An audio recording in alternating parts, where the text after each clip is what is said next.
Google has a big belief, and our CEO Sundar has a big belief, that we have a responsibility as Google to give back. You don't have to be first, but you have to be a fast follower, and you have to be very clear on what your focus is. Speed would eat strategy, I would say. For sure. For breakfast, lunch, and dinner. And I know it is being said for culture.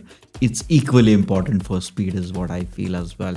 If we focus on great teaming and big audacious goals and thinking 10x, not 1 or 2 or 3x, then it might seem obscene at first, but many of the great innovations today seemed obscene at first. More brands and firms have used second mover advantage far efficiently than first mover advantages in the world. We found through the various studies that the more people we throw at a problem, the worse the returns are. AI is not just a technology. I want people to think of AI like digital. In this journey of getting the V right, I feel that the I has gone missing. A lot of things are driven by the I inside me that, hey, I'm responsible for doing this.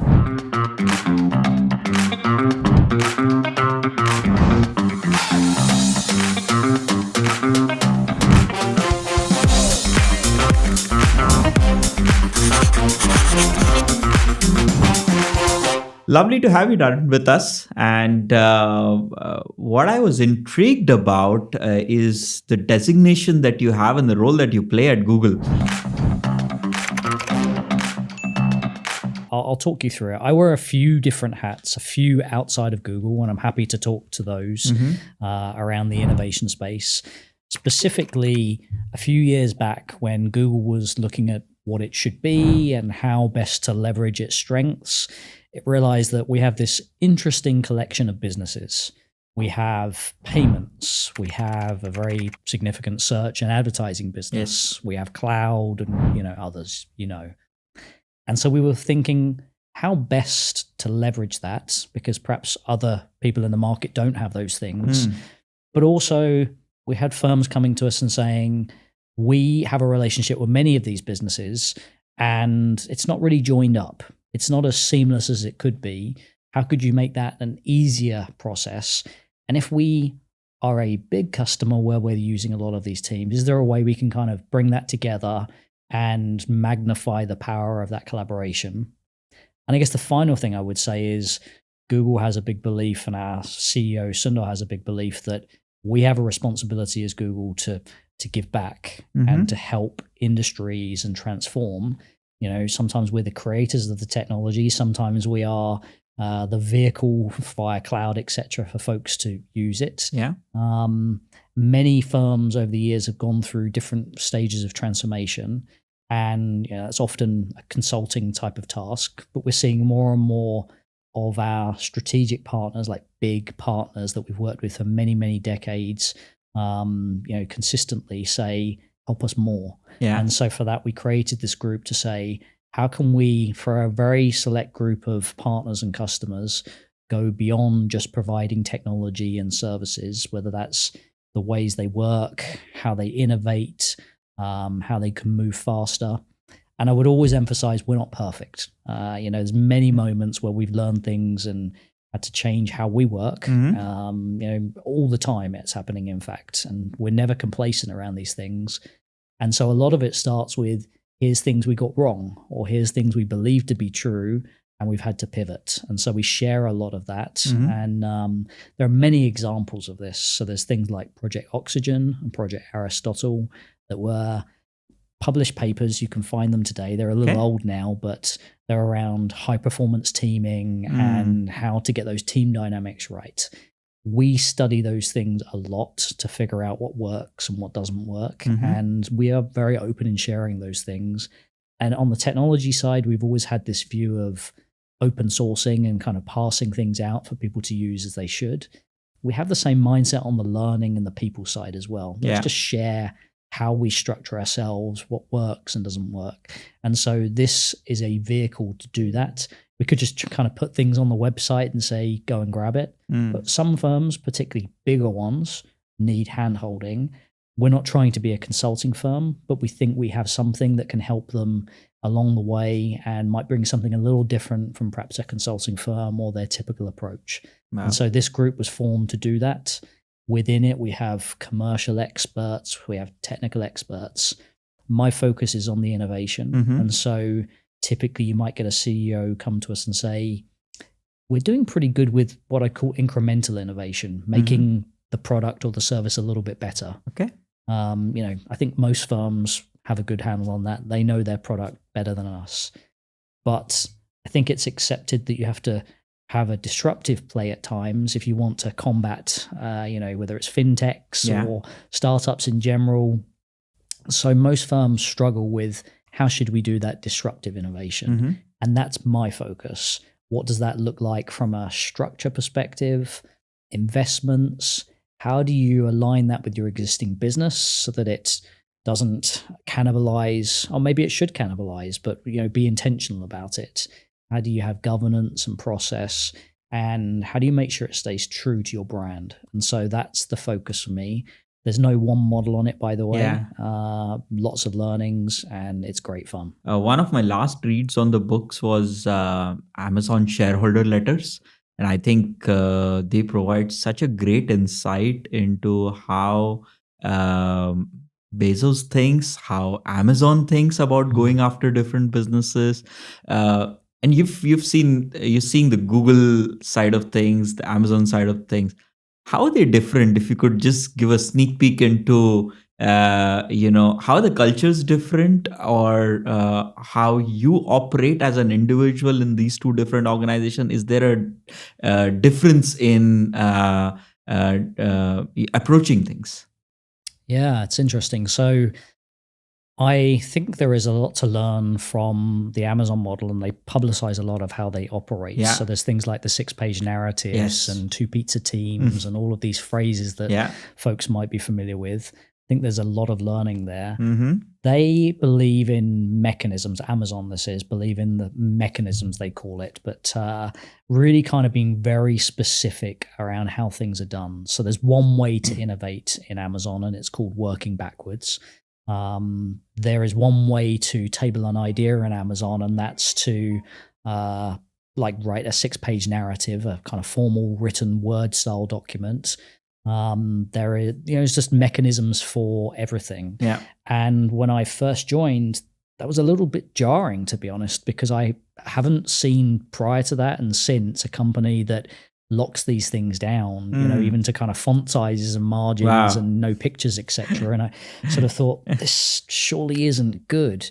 But what it does is you don't spend time saying, hey, how do I do this? Or what's the process for this? Because they've got it so well nailed down, and in a huge organization like that, you have everybody rowing in the same direction because they all know that this is the way to get headcount or to get investment or to innovate, for example. Yeah. So that is really powerful, I would say.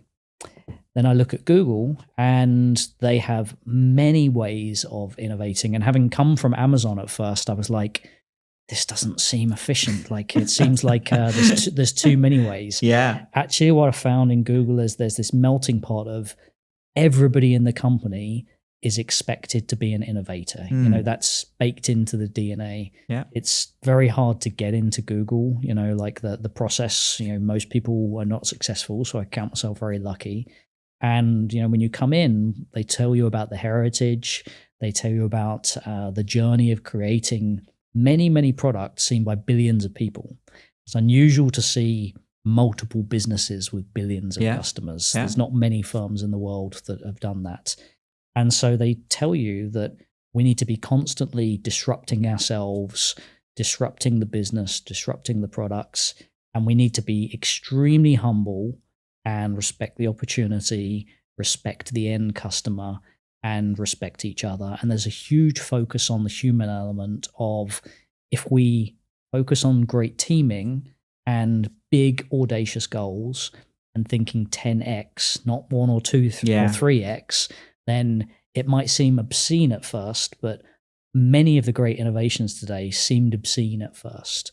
If I were to kind of wind the clock back before Netflix and I tabled the idea of subscription TV on your mobile phone at any time, to some folks that were running video on demand or, the previous kind of satellite TV shows, I think we'd have said, this is crazy. This is never going to work. Yeah. People aren't going to watch a movie on their phone.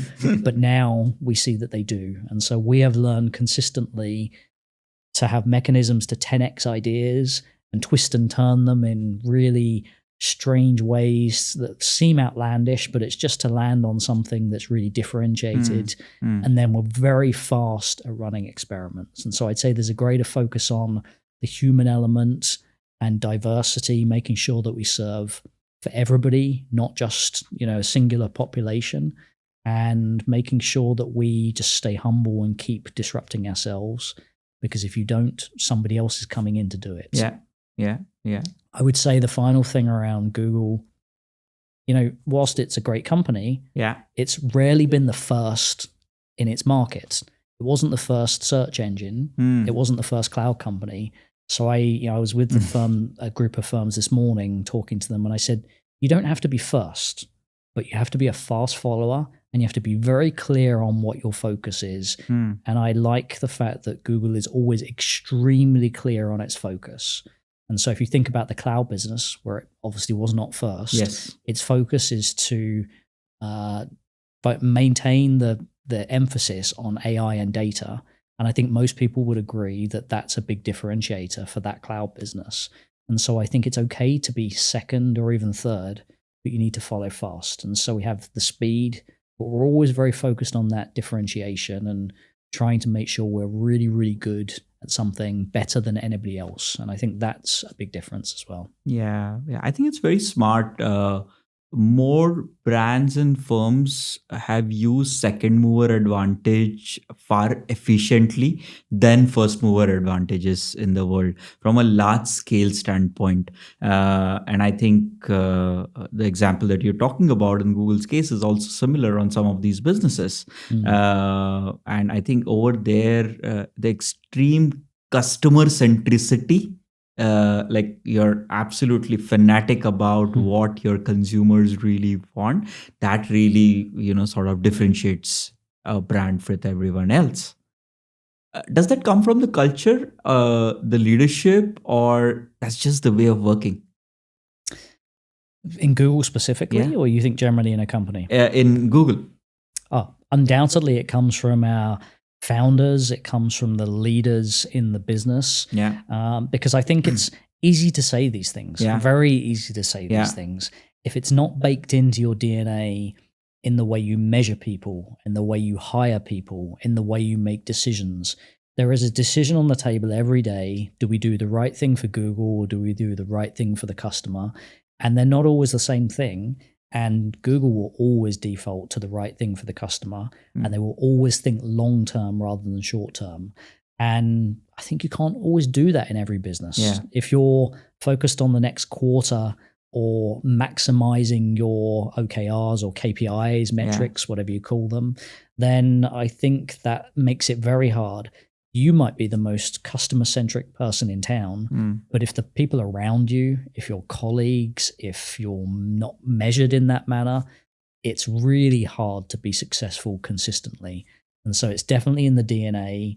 It's in how we measure people. It's in how we act all the time. It's in leaders speaking last in meetings. It's, it permeates everything we do and how we operate. Wow. What's the journey for innovation then? Is there a process? Because there has to be some method to the whole madness as well. It can't be, yes, it is free flowing and, you would give that opportunity for people to build. But is there a method to that as well? Yeah, it's, there's this myth about entrepreneurs and innovators that they are creative, wacky, kind of rebels with no process. These days, if you are not basing your innovation methods on the lean startup principles, it's a book specifically that kind of follows off the back of Lean Six Sigma, etc. If you're not basing your principles on that, then you're just not going to survive. Every firm, Google, Amazon, etc., they all have elements of that. They may not call it that, but it's weaved into how they innovate. And so I find actually that innovators and entrepreneurs are extremely disciplined, actually, because they understand that they need to survive and they need to kind of understand what doesn't work and quickly get to what does work. And so I find they're very disciplined when they follow this approach. So for us, it's no different. We're a big company, lots of resources, but we could very easily spend money in the wrong place doing the wrong things. Yeah. So by default, we say no or not right now to most ideas because otherwise we wouldn't be efficient. I think it's important to have innovation at every level of the company. And so by that, I mean, we have this concept of jump shots, roof shots, and moon shots, and it's just our phraseology. Yeah. Kind of jump shots are everybody in every team, whether you're in procurement, HR, or a product team, could be making things a little bit better in your function. You could be making the procurement process a bit more automated. Yeah. If you're in the legal team, you could be using AI to deliver NDAs, for example. There's many, many examples. That's what I call a jump shot, like everyday improvements. Even if you're in the cleaning team or facilities, there are for sure ways. And I think that drives a culture of let's always think of ourselves like shareholders and making everything a little bit better for each other. Then there's kind of roof shots that are in my specific area. I'm in YouTube or I'm in cloud. How could we make the business better? How could we deliver a new product or a new feature or optimize our costs? So it's still contained, but it could have a big impact on our business. And then, of course, we have the moonshots, which is sort of separated from the main business. Yeah. And that's big societal change, whether it's around sustainability or autonomous vehicles. And so I think having multiple layers of innovation is really important. I think people talk about failure a lot in innovation. Yeah. Like it's okay and we love to fail and, like it's not a big deal. I always remind people, Google is a public company and so we can't afford for our services to fail. When they fail, it's extremely impacting. Yeah. There are billions of users using our services and people are very quick to speak when, services are not working. And so, I always say whether it's a bank I'm talking to or a regulated industry, it's not like, it's okay for us to fail publicly. Yeah. So we're very careful around how we run experiments, manage the blast radius away from actual customers. And, it's kind of two sides to this coin. We look every quarter at how many experiments have we ran. And if we ran materially more than the last quarter, that's great. But are they the right experiments? And has our quality bar slipped at all? Because, it'd be brilliant if I said we ran 50% more experiments, but that number tells me there's probably too much slipping through the net and we probably have to tighten up on what we do and don't do. And I'll say perversely, and this is often counterintuitive to people, if there's not enough experiments coming through, maybe we've tightened the controls too much and we're slowing down. And that really worries me as well. And so if there's not enough experiments, and sometimes even if there's not enough failures, we get concerned if the number of failures in experiments materially reduces, because that could say that we're being too conservative and that we're not pushing ourselves. We know that failure and innovation go hand in hand, they're bedfellows, and sadly, you need both. Yeah. And so we look at these things and we measure things very, very specifically on every single experiment. And then the final thing I would say, which has been really impactful for us, we have this concept of innovators singing for their supper. And so perhaps historically it would have been you pitch a great idea and you get a lot of money to do something for potentially a long time. Yeah. And, we've learned we need to tighten up on those things and make our innovators more accountable. And so these days they'll get 90 days of funding, just like a startup, really short runway. And they'll have to say to us, here's what I'm going to prove in that time. I'm going to prove the market wants this. I'm going to prove I can build it. I'm going to prove the pricing, whatever it is that's relevant to that moment. And you're going to get a very short runway and you're going to come back and prove, that it works or not. And we're not obtuse with that. If it's not 100% kind of delivered, obviously we're going to allow some leeway, but it gives us much greater control over, are we making material headway or not? and are people hustling during this time? Yeah. We want to imitate the startup scene because we're a firm with lots of resources, but we don't want people to be complacent. We want to move fast. We want to be scrappy. And it's hard to do that within this organization. And so we think this sing for your supper concept really keeps people bootstrapped, if you like. And their initiatives live or die by what they deliver in those 90-day periods. And then they get another 90 days and so on. And so I think you can put in place these constraints. And I love what Elon says about this. Like artificial constraints can be fantastic for innovation. Yeah. So we use that method in the way we fund things, for example. Final thing I'd say is we celebrate these leaders that are bold enough to put their ideas out there. Mm-hmm. Whether they are successful or not, it takes a brave person to put themselves out there. And, a brave person to admit it didn't work and kill the idea. And so we celebrate that as part of psychological safety and knowledge management. And we want people to know that if you're brave and you put yourself out there and you have integrity, you do the right thing by the company and the users, then you'll have a fantastic career. And so there's a lot of the human edge to this for us, but there's also a lot of science and measurement. Yeah. I like what you said. On one side, the science and the measurement, and the other is the human aspect of it. Because if you marry that, I think that's a winning formula for doing things. But when you put your consulting hat, because you're probably speaking with a lot of founders who are trying to innovate, do things, you get a question back saying that, yes, as Google, you have so many resources, we don't. And our situations are unique. Our situations are different. So how does that conversation go?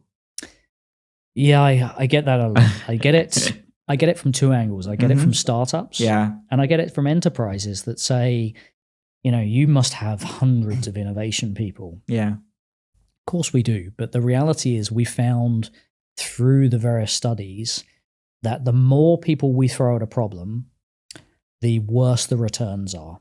And that sounds very counterintuitive, and I'll explain it.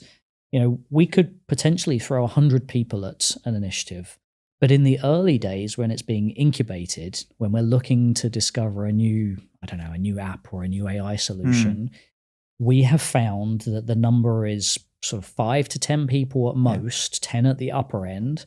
And the minute we start going beyond that, we slow down. We start to get into politics. We start to get into bureaucracy, and we have that as much as anybody else. And you need to suddenly book meetings with people rather than just being around a table. Yeah. And so we found that magic number is sort of 5 to 10 people. Now we want to make sure that team is diverse in every way possible. And I don't say that to tick a box. Google really believes in that because the outside population that use our products are very diverse, in every way imaginable. So how could we possibly deliver a product if we don't have female representation or neurodiversity or different backgrounds? And so we're really focused on the makeup of that group, but it's a really small group.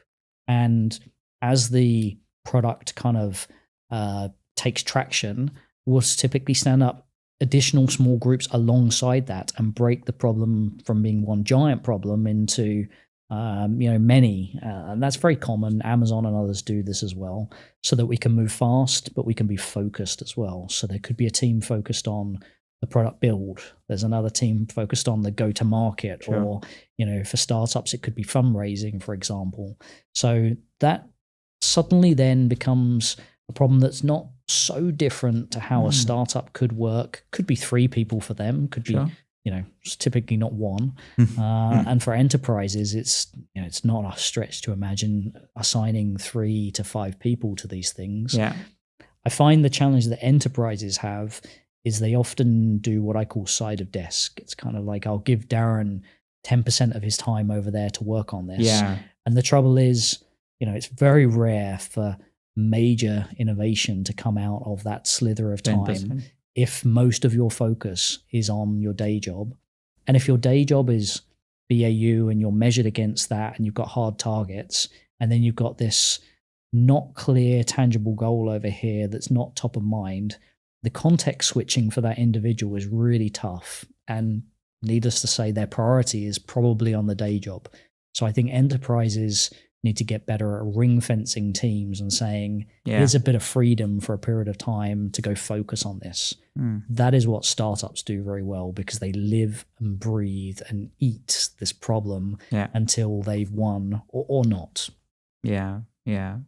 I see a lot of organizations making that mistake of allocating percentage of time, and this percentage of time metrics doesn't effectively work because of the constraints that you were talking about.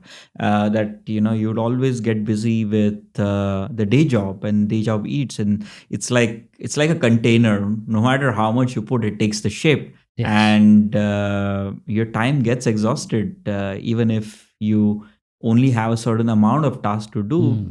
The work always figures out a way to eat up all the time that's remaining. Yes. I will say Google has a concept of 20% time, but there's this myth that everybody has 20% of their time doing something fun and exciting. Again, we have the rigor around that. Most people are not doing that. And there's a process to volunteer up an idea or to be pulled into something very specifically. But when we do it, that time is really protected because it's something very important that we want that group to focus on. And we'll only sign off if there's a full team and that they're working well and they have a plan. It would be no good if I was in Minnesota trying to combine with somebody in Singapore and we barely overlapped and we didn't know each other. So we're very thoughtful about those things. But when we do them, we're very focused and we allow people the freedom and the time to do it well. I think that just makes a lot of practical sense to put your arms around this whole aspect. Otherwise, it's cool to talk about it in the media, but then what's the practicality of it and what's the on-ground results that it is producing? That brings me to the point, Darren, on the whole aspect of being together in an office for innovation versus remote. And more number of CEOs have cited the reason that, the reason we need people in office or at a workplace is we could innovate better or collaborate better. What's your thought process on this aspect of being together, available, and the real impact on innovative outcomes? Yeah, I'm torn on this because we all love the flexibility. Yes. I think for the longest time, even before COVID, I was working on my mobile or from anywhere and was fortunate enough to have that freedom. So I love the fact that companies have embraced that and offering more flexibility. I am a purist, and I think when you're trying to innovate, human beings in the room together is really, really important. I've really learned even more so since I've been in Asia. I was in the Middle East for a decade before this. So I've had a long time of different cultures and it's been wonderful and an amazing education, and I shed biases every day and learn new things and get corrected. But being in the room together, you pick up on those human elements that may not be so obvious over a video camera. People open up more. And, I'm dealing with some folks in Korea at the moment as part of my day job, and they're wonderful human beings, but they take a little while to warm up, and they're extremely formal at first when you're on video calls. And, cutting through that, we were together, in Seoul and Suwon, and we were doing workshops, and you could just see their personality come out and their confidence come out. And then comes bold, sometimes even crazy sounding ideas. So I think, I'm a real believer in coming together regularly. But then equally, if you have a high trust team, I think you can work anywhere then for certain tasks, but then it's figuring out the cadence to come back together again. And I think that's the model is, we use this phrase hybrid. It's just trying to find the right answer to that. And I think not all teams are constantly ideating, and so maybe they can work separately, but what's the mechanism to bring people back together? I think office designs have changed hugely as well. I mean, perhaps Google's been closer to the forefront of this than others, but you want the office to be a place people love to come to and they have pride in, and great spaces. I mean, I love this. Great spaces to have formal and informal and impromptu conversations. And I think people used to say, "Oh, Google spends so much on its offices; Yeah. it's lavish." All the cool photos that we see across the Yeah. internet. But it's a purpose behind that. I promise you, it's to make sure that our folks feel their pride in the office, that they have many different types of spaces, many different ways to engage. And I love being in the office so that I meet strangers. I meet people. Somebody stopped me the other day and said, Yeah. I know your face, but I haven't met you before. And we just chatted. And actually, she didn't know me. She'd made a mistake. But it was a wonderful chat. And I think we need to recognize that that's great. And I'm an ambivert by nature. It's a relatively recent term for me to understand, but by day I'm an introvert. Yeah. I'm not going to run around kind of networking and giving out business cards everywhere. But then I love to do these things. I love to be on stage if I'm talking about these things. And then I'm going to hide away afterwards and go and do my thing and thinking, etc. And so I somewhat force myself into these moments of going in the office, but I'm always topped up with energy when I do. And so I think we've just got to find that balance. And I think employers need to be careful with the forcing back to the office because it seems a little bit draconian. And I think those that get the message right will win. And in this world of talent wars and engagement, I think that messaging is critical. And I think sometimes it can seem like it's a message from HR rather than the spirit of the CEO. And so I think it's important we get the comms and the messaging and the intent behind it correct. Yeah. I think the intent is a very important aspect over here. For sure. Because to rally people towards the objective and the mission that you have set yourself on is what drives them as well. Many a times it comes across as a policy document, which I feel is a total no-no, especially in the era that we are in. And then the mistrust starts that, I think it's more about monitoring. Yes. It's not about the whole purpose of doing this for innovation, collaboration, and driving the culture that goes out of the window, and everyone's just thinking about, I think it's more about tracking what I'm doing rather than all the other things that one would have wanted to happen. Yeah. I'll tell you an interesting story. Well, I found it interesting. So I work from home a fair bit and travel a lot. And I had a day a couple of weeks back where I just had a few meetings, and it meant that I was around the Orchard area in Singapore and I was out all day just doing various bits and pieces. And I had time in between those meetings like you often do. Yeah. And they weren't back to back, and I had some time to travel, etc. And so I realized days like that are actually less intense than the days where I purely work from home, where you go from call to call to call and you barely have a 5-10 minute break in some cases. I have that regularly. And, I'm not saying I was chilling out on a sunbed or anything. I was working and getting what I needed to done. But, I often challenge people and say, I know you love to work from home, but actually, is it good for your well-being sometimes?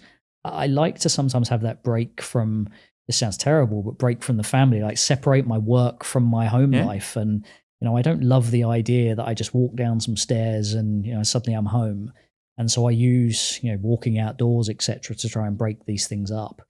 But I just encourage people, like, try going into the office, make it purposeful. But I think that's on us somewhat as well. I think I'm the CEO of my life.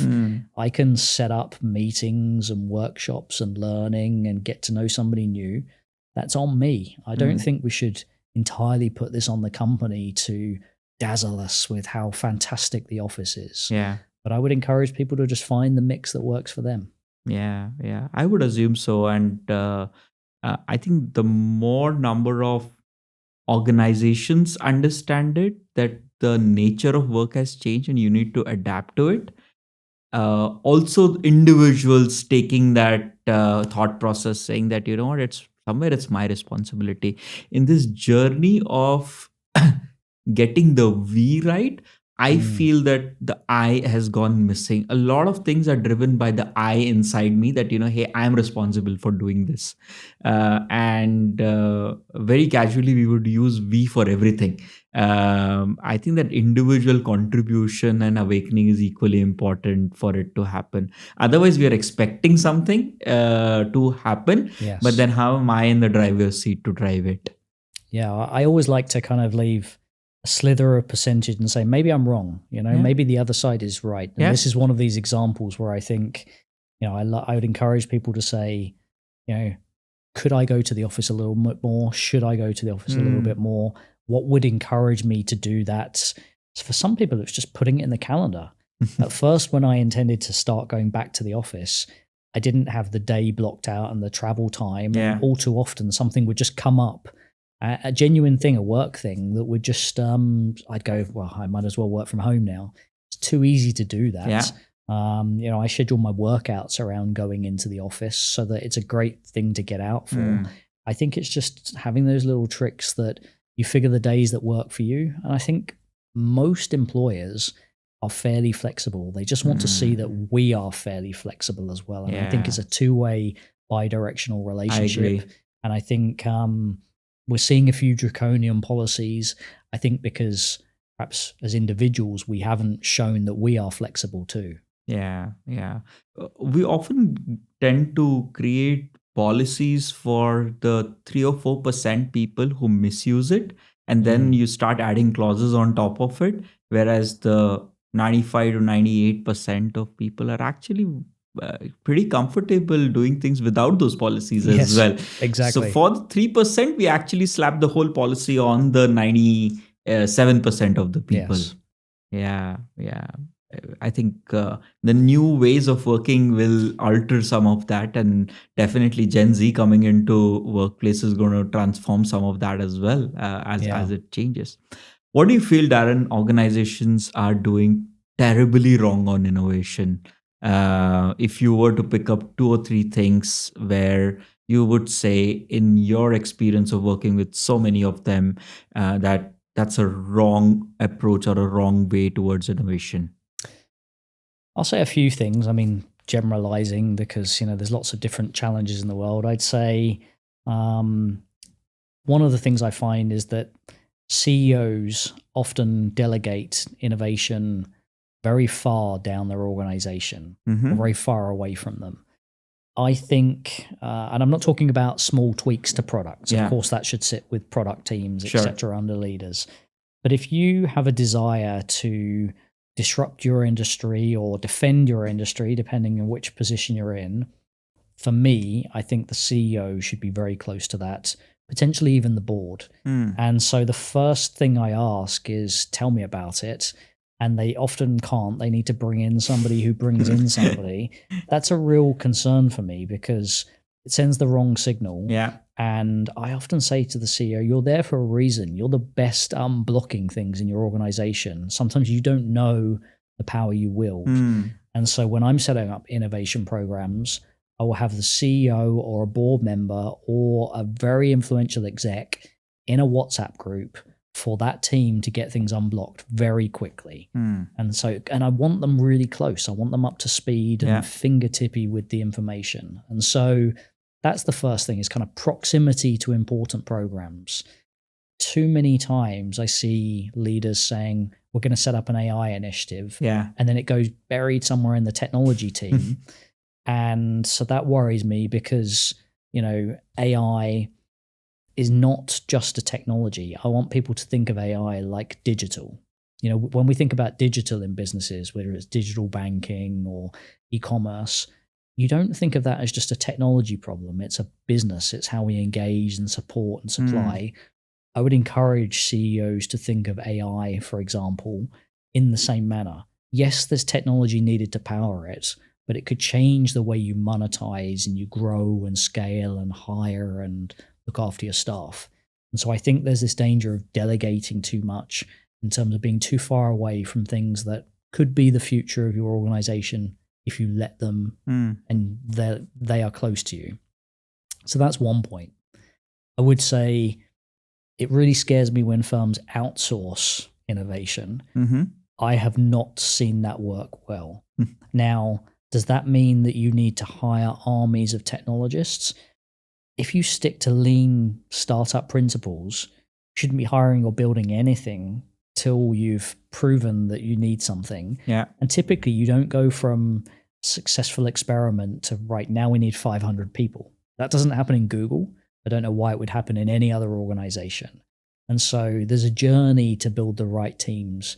At some point when you're stable and successful, if you believe there are components of your workforce that could be outsourced or offshored because it's in a steady state, then do it. It's a perfectly valid model. There's amazing models for that.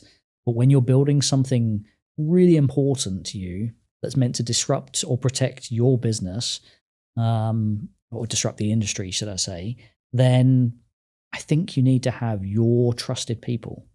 The other reason I would say it's not just a trust thing, but let's say you build an incredible AI product or mixed reality product, but none of the resources driving it are yours. That IP and that knowledge can so easily leak outside. And when you come to doing the next thing, do you have the knowledge? Do you have control over your technology decisions and all the mechanics of that? Or is there a partner somewhere beneath in your supply chain that controls these things? Do you have economic control? Do you have key person risk if it's partnered out? And so I think you always have to have your own in-house element driving this.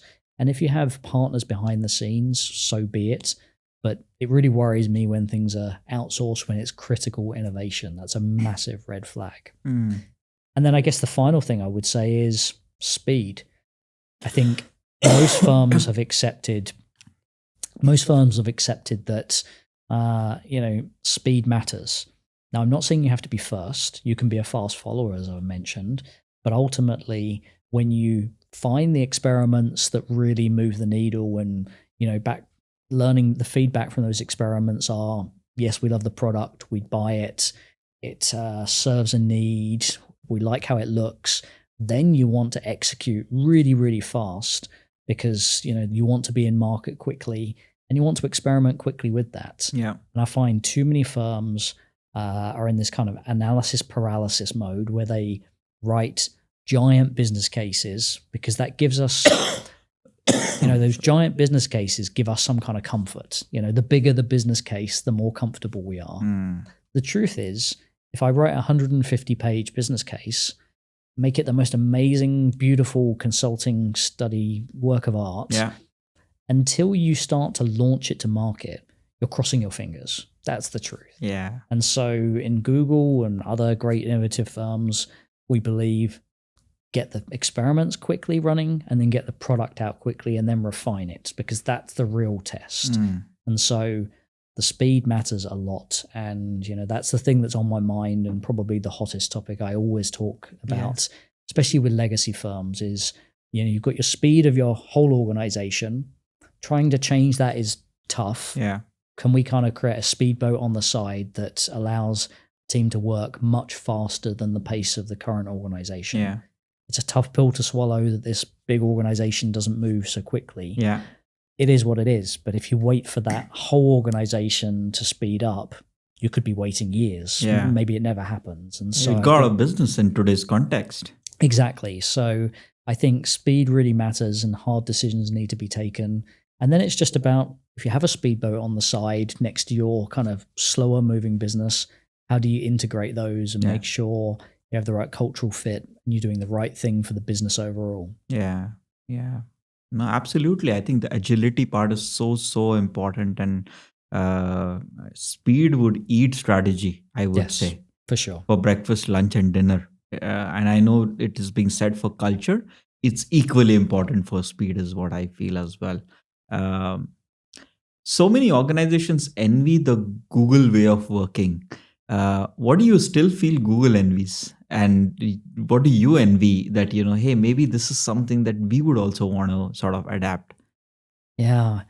I mean, there are lots of businesses I envy. I think Elon Musk, whatever you think about him, he has created incredible businesses with Tesla, SpaceX, what they're doing, just as a citizen watching that, the way it's changed the space race in terms of economics, it's incredible.